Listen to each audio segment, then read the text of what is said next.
So today we're kind of just driving out, just looking for vacant or distressed properties. You know, I think probably maybe heard the term before, people call it driving for dollars. I do think it's one of the easiest ways to find properties.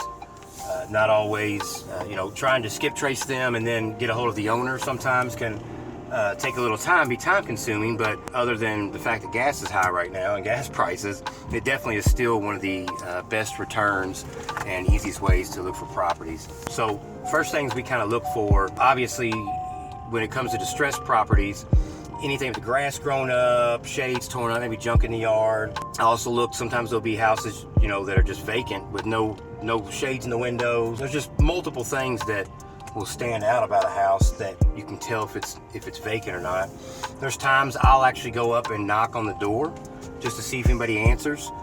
Maybe even knock on the neighbors' doors, or if I see the neighbors outside, I'll talk to them about it and see if they know anything about the property. Right now we're in Clarksville, Indiana. I actually haven't been through this neighborhood in a while.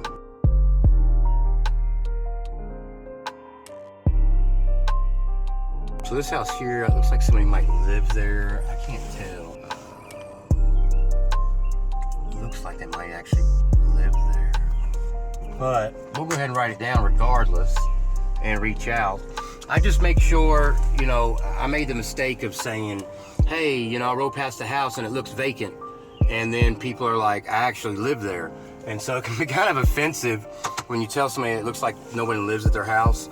And so a lot of times I'll just go straight into asking them if it's something that they would consider selling. You know, I live in the neighborhood, really like the house, have some other rentals in the area, that sort of thing. Typically I use my phone and I will go right in, we use Podio for our CRM.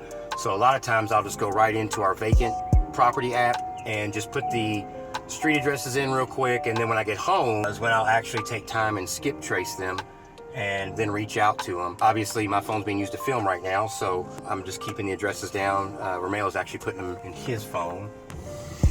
When skip tracing, for manually skip tracing for just a few properties, I'll usually drive around for a good hour or so and get 15 to 20 properties. I don't pay to skip trace that small amount of properties. The only time I would pay a service to skip trace is if I have several thousand leads. And so usually we have an account with Been Verified, and then White Pages also has a service that you can skip trace. And sometimes it's nice to use both of them together. That way you can try to see if the information is correct. And sometimes one of them will have a number and sometimes the other one will. This property here looks like it might be vacant. There are no shades on any of the windows of this property except for that very front one. The grass looks like it's been taken care of. So somebody looks like they're taking care of the property, but it doesn't look like anyone lives here at all. You know, sometimes a distressed property that just looks really rough, there's more of an opportunity that a person might want to sell. It could be that they just aren't able to take care of the property. This one right here we can tell is vacant. There's a lockbox on the property. I don't see any for sale sign up. I do see they repaired the sidewalk. They've done a lot of work to this property. It looks like either they're still completing the flip. Yeah, this is definitely a flip property. You can see in the back where they've even repaired the shed back there. I don't typically reach out to flip property unless it looks like they've maybe just started the work, or it's been a while and the trash can's still sitting there and you can just tell they haven't done much work to it lately. Then I'll reach out.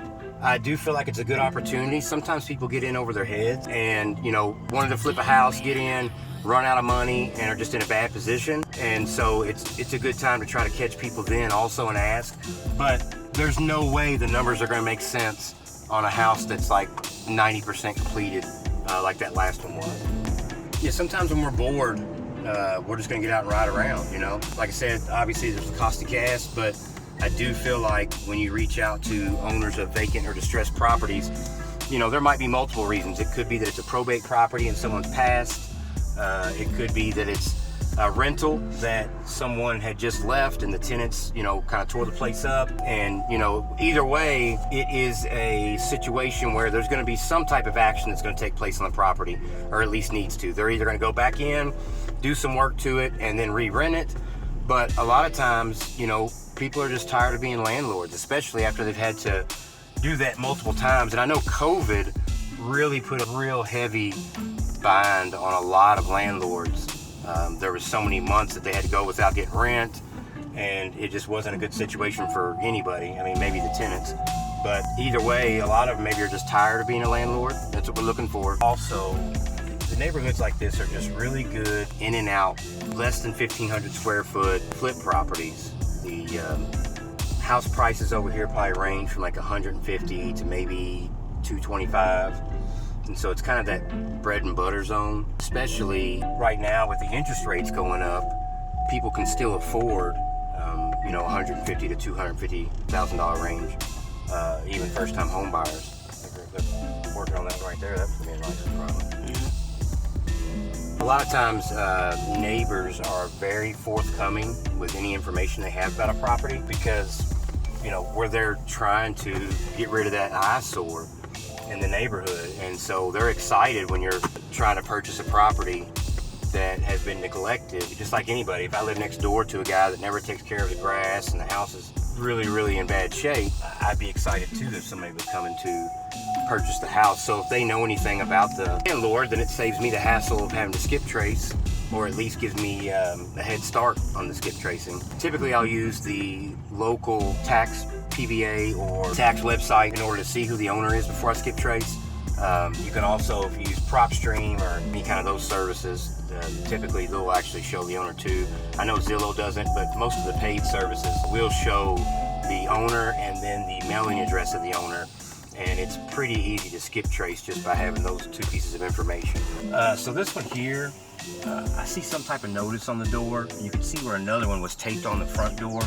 I'm sorry, in the window. Another one taped on the front door. This one definitely is vacant.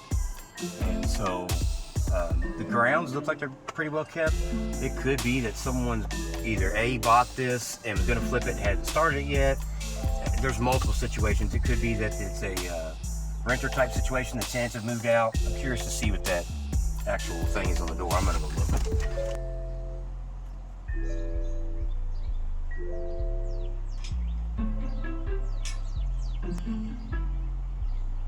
So that one is actually a notice for people if they see something wrong.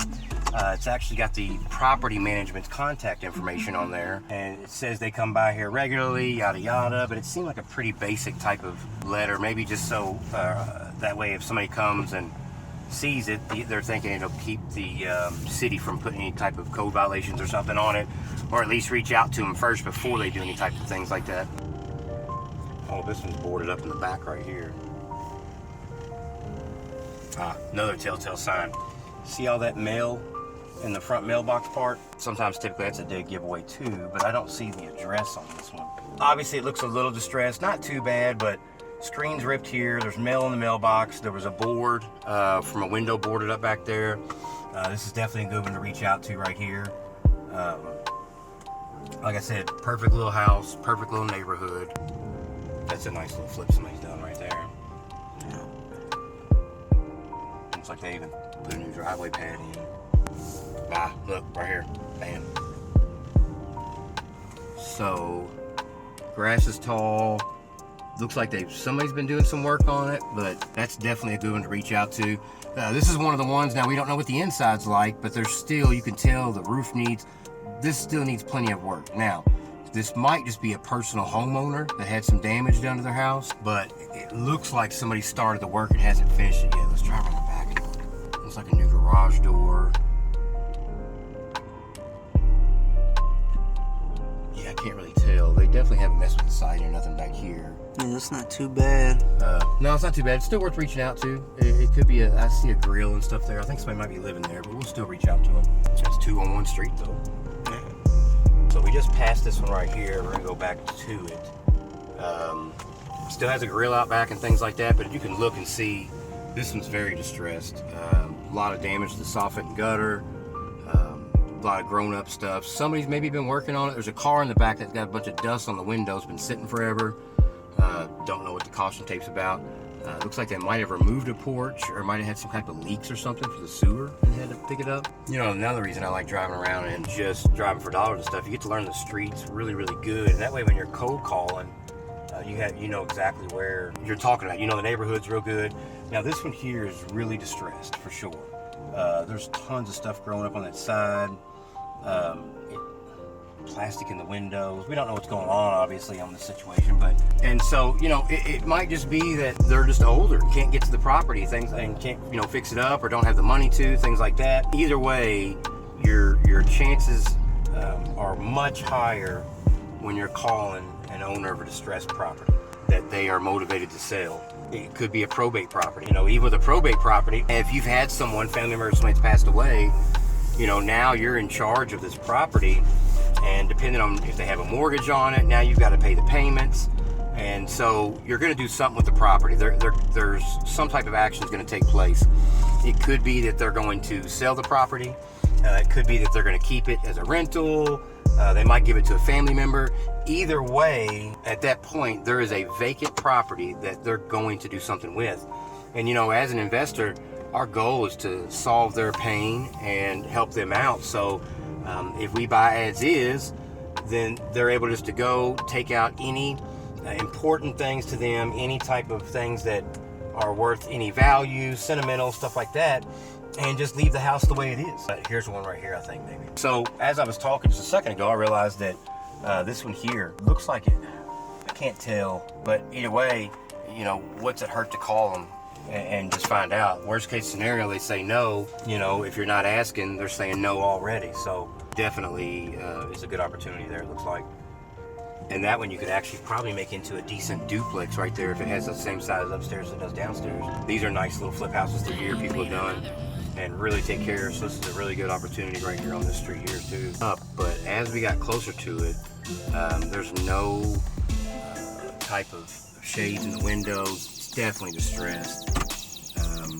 I can see, like, it looks like a mobile chair maybe or something. No, those are actually seats out of a car or something. So that's probably a good one right there. We'll definitely reach out to them. Like I said, typically I'll get, you know, 10, 15 properties just while I'm out driving. And then at that point, I'm putting them in my Podio. And so when I get home, I'm able to go through and look up all the addresses and owners and then skip trace. And I just take my time on each one and call every single number available on Been Verified or White Pages. Sometimes you might get a hold of a family member, but I just keep calling until I get a hold of them. And it's just a simple conversation. You're just asking, hey, you know, the ones that are definitely vacant, there's nothing wrong with saying vacant, but I just watch saying the word vacant if it's on something that possibly isn't vacant, because then it's kind of offensive to the homeowner that their house is in that much distress that it actually looks vacant. So it's just a simple conversation. Hey, I noticed the house over on such and such was vacant. Do you have any plans for the property? Have you ever thought about selling the property? You know, I make sure not to ask, is the property for sale? Because obviously it's not for sale. I mean, it could be possibly, but I ask if they've ever thought about selling the property. When you ask that question, you can kind of, if they pause, you know, however they answer, whenever somebody responds, I'm not only listening to the words coming out, but how they respond, how quick do they respond, you know, because that's how I'm going to actually pursue and figure out which avenue to go down for my line of questioning for the next question. If they pause, you know, there's nothing wrong with saying, you know, it kind of sounds like you have, or kind of thinking about it, you know, what's the issue? And you know, don't even talk about the house anymore. Try to figure out, you know, what's going on. You know, what's going on in their life. You know, it could be that they had an illness, or maybe they're retiring. Maybe it was a situation where a family member lived there. You'd be surprised. You know, all these houses are the same. A house is a house. But man, there are so many stories, and people have the same struggles. We all have the same struggles.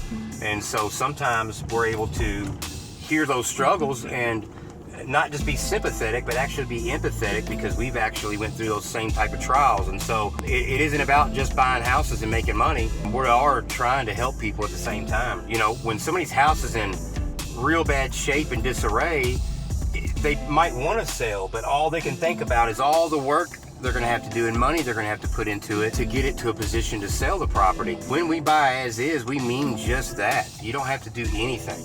Just get out the stuff you want and leave it just the same, and make it look like you were evacuated for a hurricane, whatever. But, you know, just leave it just that way, because we're going to come in. We've got guys that do demo work, and they're going to come in and clean it out anyways. The main thing is just making sure you get out everything that you want to get out. There's some kind of sign on the door. Not sure what it says, but you can see the gutters are falling down. There's a lot going on right here. Could be a rental.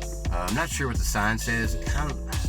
I don't know. I'm not going to get out and read that sign, but look at the one right here next to it as we're pulling forward. Bam.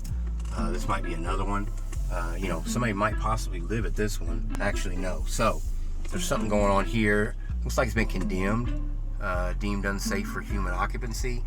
Don't know if they were cooking drugs or cooking dope in here or doing something, but it could be. There's definitely some major issues with this one.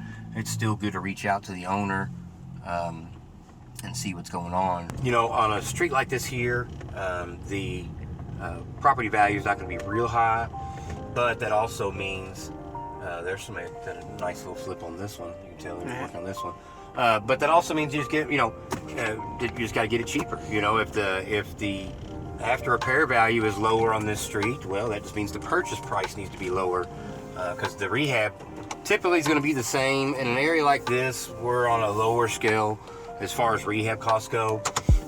Typically $25 to $30 a square foot for an area like this. You know, and especially if it's a rental, even cheaper than that. But as you move up in the higher areas for ARVs, then also your price per square footage on the rehab goes up.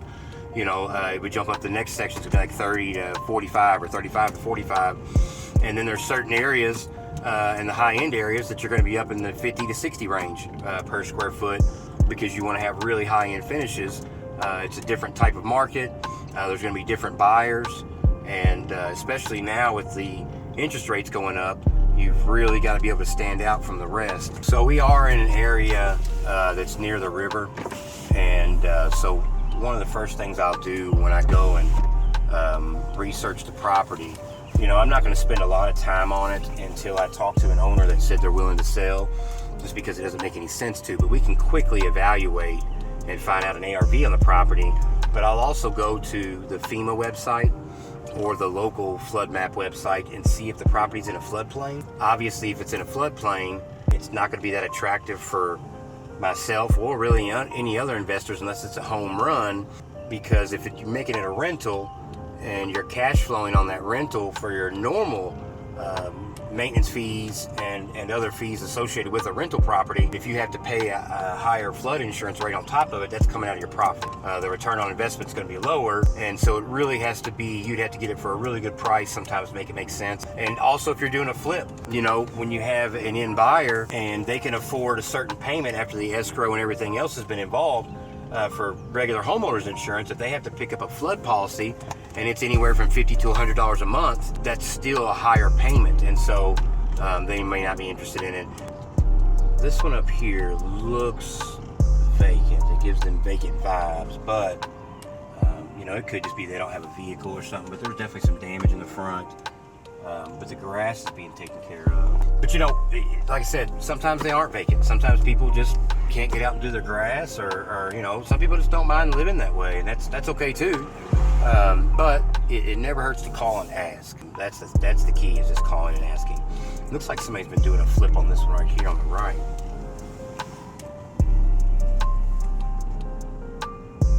Look, they got a stop work order. So let's talk about this a little bit. If you're working on a property, you need to pull permits. As you can see right here, more than likely, I would say probably, definitely, this person started working on the property, didn't pull the permits. It could be for electric, plumbing, there's multiple reasons. They even want you to pull a permit if you're just putting a privacy fence in, even if you're replacing the old privacy fence. You know, and so, but when it comes to electrical, plumbing, anything structural, things like that, always pull permits, because if, you know, let's say it takes a couple weeks to get a hold of this person here in the county building before you can get going again, well, that's 2 weeks of work stoppage. Sometimes, you know, it might take longer than that, who knows. Either way, though, if you are using private lending, now you're paying interest on those 2 or 3 weeks, and every day counts. You consider, if you have a $1,000 a month interest payment on a property, that's $250 a week. That's $500 you're going to lose when you could have just pulled the permit in the first place and not even probably spent that much money, just depending on who your contractor is and if you're able to pull permits yourself through the contractor or they can pull them, or either way. It's just when you cut corners, stuff like that's what happens.